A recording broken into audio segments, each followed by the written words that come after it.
Michael Flynn pleads guilty to lying to the FBI. Washington, President Trump's former national security advisor, Michael T. Flynn, pleaded guilty on Friday to lying to the FBI about conversations with the Russian ambassador last December during the presidential transition, bringing the special counsel's investigation into the president's inner circle. Mr. Flynn, who appeared in federal court in Washington, acknowledged that he was cooperating with the investigation by the special counsel, Robert S. Mueller III, into Russian interference in the 2016 election. His plea agreement suggests that Mr. Flynn provided information to prosecutors, which may help advance the inquiry. The development came at a particularly sensitive moment for the White House, just as Mr. Trump and Republican congressional leaders are toiling to hold together a tenuous coalition to push through a large tax cut plan. It marked an unwelcome headline at a time when the president's team is hoping to focus public attention on what they argue is an impressive list of accomplishments in his first year.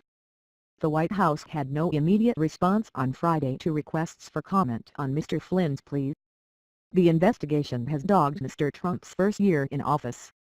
While Mr. Trump can point to the court documents and say they show no evidence of collusion with Russia, the special counsel's filings so far paint a damning portrait of Mr. Trump's associates.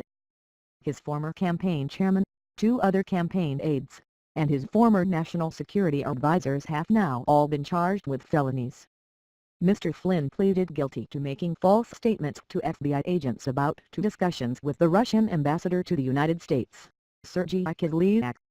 Lying to the FBI carries a penalty of up to 5 years in prison.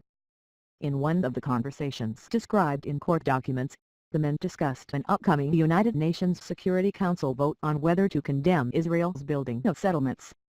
At the time, the Obama administration was preparing to allow a Security Council vote on the matter. Mr. Mueller's investigators have learned through witnesses and documents that Prime Minister Benjamin Netanyahu of Israel asked the Trump transition team to lobby other countries to help Israel, according to 2 people briefed on the inquiry.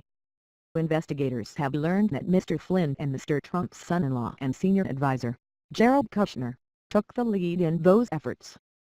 Mr. Mueller's team has emails that show Mr. Flynn saying he would work to kill the vote, the people briefed on the matter said in the other discussion.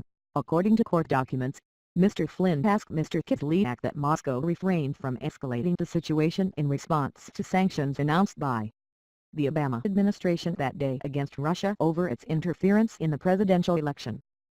And Mr. Kislyak told Mr. Flynn that Russia had chosen to moderate its response, the documents said. The following day, President Vladimir V. Putin of Russia said Moscow would not retaliate against the United States in response to the sanctions. Mr. Trump praised the Russian leader in a Twitter post. "Great move on delay by V. Putin. I always knew he was very smart," Mr. Trump wrote. The FBI interviewed Mr. Flynn at the White House 4 days after the president was sworn into office. American intelligence agencies had grown so concerned about Mr. Flynn's communications with Mr. Kislyak and false accounts that he provided to Vice President Mike Pence that the acting Attorney General at the time, Sally Q. Yates, warned the White House that its national security advisor might be compromised by the Russians. Mr. Flynn served just 24 days, resigning on February 13 after it was revealed that he had misled Mr. Pence and other top White House officials about his conversations with Mr. Kislyak. But after accepting Mr. Flynn's resignation, the president repeatedly said he thought Mr. Flynn was a very good person who had been treated poorly. The day after Mr. Flynn resigned, Mr. Trump told the FBI director at the time, James B. Comey, "I hope you can see your way clear to letting this go, to letting Flynn go," according to a memo Mr. Comey wrote describing that meeting.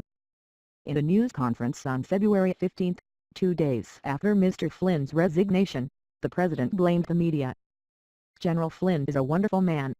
I think he has been treated very, very unfairly by the media, as I call it, the fake media in many cases," Mr. Trump said. "And I think it is really a sad thing that he was treated so badly."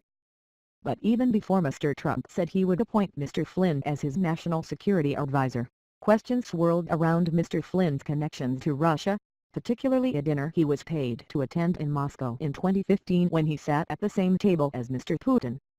Throughout the campaign, Mr. Flynn was an intense and vocal advocate of closer relations with Mr. Putin. arguing that the United States must work with the Russians to battle extremists. After he was named National Security Advisor, he continued to urge closer cooperation between the two nations. The White House has said that Mr. Flynn has no information to provide prosecutors that would hurt Mr. Trump. The deal between Mr. Flynn and the special counsel is nonetheless significant. He was a key figure in the Trump campaign and the transition team. As Mr. Mueller tries to understand the behind-the-scenes story of those months, hearing from Mr. Flynn is important. Mr. Flynn was a sometimes high-profile member of Mr. Trump's campaign, often appearing on Fox News to advocate for the candidate's foreign policy views.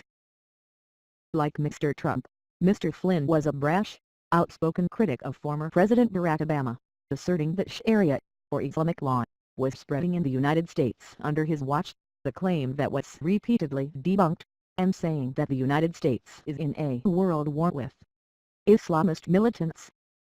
A controversial figure in the defense and intelligence community before joining Mr. Trump's campaign, Mr. Flynn served as the head of Mr. Obama's Defense Intelligence Agency. But he repeatedly clashed with Obama administration officials, who succeeded in persuading the former president to push him out of the intelligence job. After he left the Obama administration, he formed a consulting group that led to inquiries into questionable lobbying for foreign governments, including the Turkish government, and hazy business ties with Middle Eastern countries. Investigators working for the special counsel have questioned witnesses about Mr. Flynn's dealings with the Turkish government and whether he was secretly paid by Turkish officials during the campaign. After he left the White House, Mr. Flynn disclosed that the Turkish government had paid him more than $500,000 to represent its interests in a dispute with the United States. White House officials had been bracing for troublesome developments in the special counsel investigation, even as the president and some of his senior advisors had been saying in recent weeks that they believed Mr. Mueller was nearing the end of his probe. Earlier this year, Mr. Trump offered Mr. Flynn legal advice in a Twitter post. Mike Flynn should ask for immunity in that this is a witch hunt excuse for big election loss, by media and Dems, of historic proportion.